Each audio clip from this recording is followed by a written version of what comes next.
Another trend, bringing up trends, obviously one that has got to be addressed when you're handicapping the Kentucky Derby or now any race, is the poly track. And I'm going to start with Kyle, because Kyle had the opportunity to visit Lexington last week and had a chance to hit the oval down there, see how it looked at Keeneland with the poly track, which certainly played strangely. We've got the bluegrass, sitting out there, leaving an awful lot of very good handicappers scratching their head. Kyle, what do you think about the poly track? How do you think it's going to play into our handicapping this year? Oh, Keeneland is certainly a whole new ball game now that poly track is in place. This past spring, the track was so biased against horses on the lead. Really, if you were on the lead, you had absolutely no chance. I was there on closing day for the meet, and there were some horses who on paper absolutely just laid over the field. They fell into the lead just because everyone else had been taking back, and they just absolutely had no chance. They turned for home and just absolutely put it in reverse, and horses are coming down the center of the track and rallying late to win. We saw Dominican rally in the bluegrass. He was stuck behind Street Sense in deep stretch, didn't angle out till very late, and despite those extremely soft fractions, he was able to run down the 3 or 4 horses to his inside. That is just the way that track played all season long, regardless of the pace.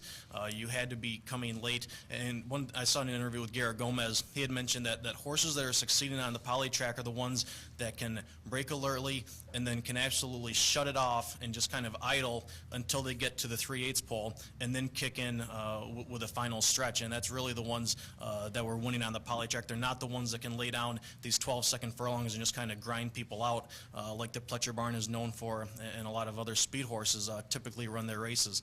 So poly track really was against a large portion of the horses that you do see succeed elsewhere, and that certainly is going to be a factor as we head into Churchill Downs, and obviously as years go on, more and more synthetic form is going to be coming into play. By the time we're here next year, we're going to be looking at.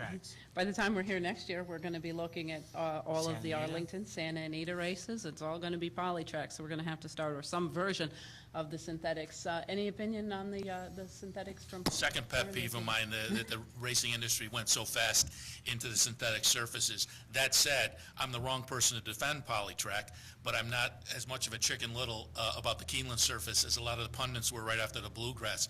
It was a weirdly run race, but I think if you looked at the way Keeneland played over that weekend, I went back after some of those articles came out and looked. The favorites won over the Thursday to Sunday or Friday to Sunday period, going 2 turns on the main track. The favorites won at right about the 33 to 35% rate. So the track wasn't playing that wacky as far as the bettors were concerned. You could still bet the race, and in fact, the 4 top finishers in that bluegrass were all logical. So I wasn't quite as taken aback by that. I think as far as handicapping off the poly track and off the synthetic surfaces into the Derby, that's going to be something that we're going to have to look at for 2 or 3 years and kind of decide how horses move from the synthetic surface to the dirt surface and how we factor that in. It's similar to handicapping moving turf to dirt or dirt to turf. There's just been such a huge sample of that. As handicappers, we can now make informed decisions. We don't have that kind of a sample yet with the synthetic surfaces, but I think over 2 or 3 years, we'll start to be able to make more informed decisions in that direction.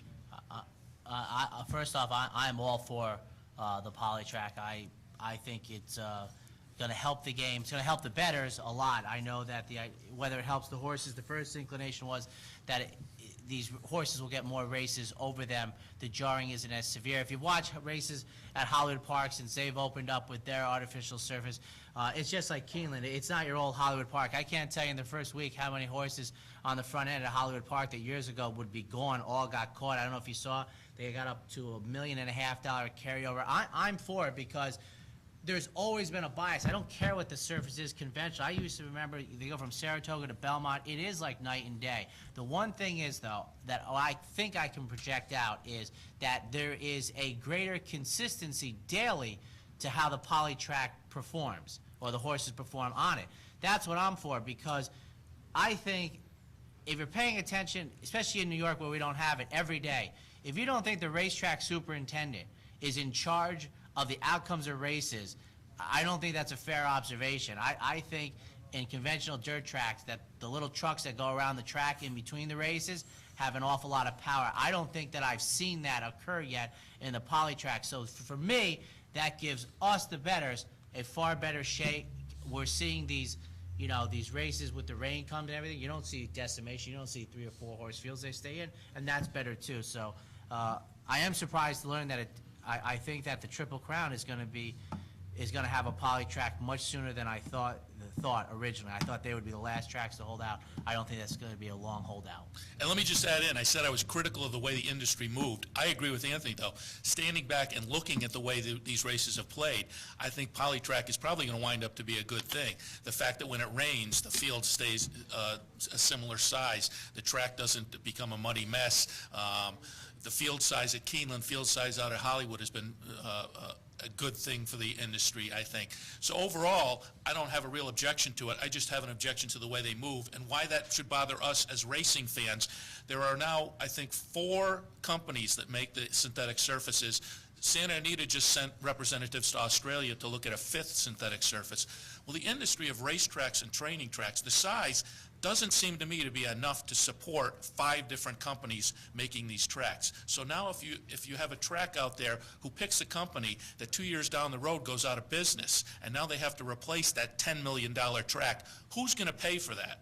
You and I are going to pay for that with race takeout, because a state like California says you have to put in the synthetic surface. If the track now says, hey, we put it in for $10 million 2 years ago, now we have to redo it because the company that put it in can't do it, it's going to wind up affecting all of us. So it's something I think the industry should have taken maybe a little slower step towards.